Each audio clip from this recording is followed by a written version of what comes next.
So, have you ever noticed white stains in your underwear? Have you ever been minding your own business and suddenly felt like you might have peed your pants a little?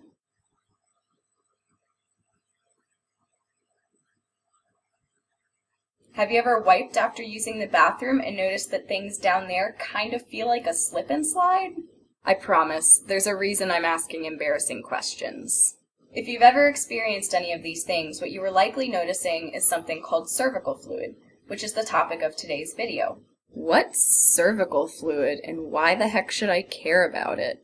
Trust me, if you have a uterus or if you know people with uteruses, uteri, then you should definitely care about it. Cervical fluid is often referred to as cervical mucus, which frankly makes it sound like snot and is kind of disgusting. And since it actually serves a pretty incredible purpose, I much prefer the term fluid. Cervical fluid is a healthy secretion produced by the female cervix. See? There's the cervix right there.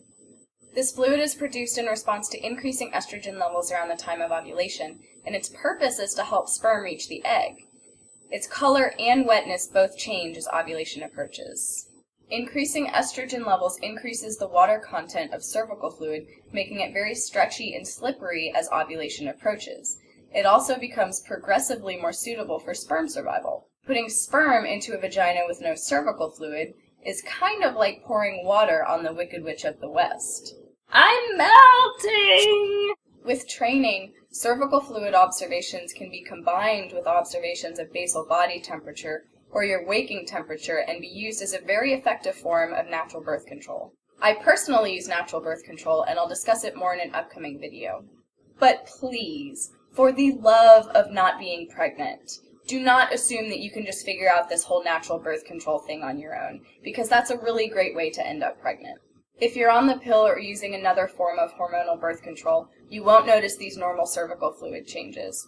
Hormonal methods generally keep cervical fluid in a constantly infertile state, which is one of the ways that they help prevent pregnancy. But if you don't use hormonal birth control, looking at your cervical fluid every day, it's really not that awful, I promise, is a really great way to know when you need to be extra careful to use your barrier methods properly.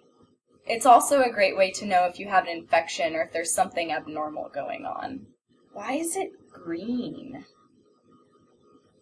What I'm trying to do is let you in on something that not a lot of people realize. Having unprotected sex during certain parts of the menstrual cycle is very likely to result in an unintended pregnancy, so it's really, really important to keep yourself protected.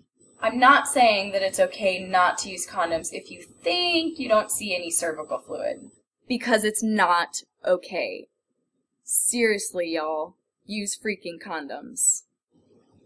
Because like I said, it does take a certain amount of training to be able to recognize these changes. Because being aware of what's going on down there can make you much more confident in the decisions that you make about your body and your sexual health. So look at your cervical fluid. Talk about it with your partner. Odds are they'll be super interested and blown away by all of the stuff that it does. Checking cervical fluid is something we should really be doing anyway. It's like a breast self-exam, or blowing your nose and making sure that whatever came out isn't purple or some other color of the rainbow. So check it out.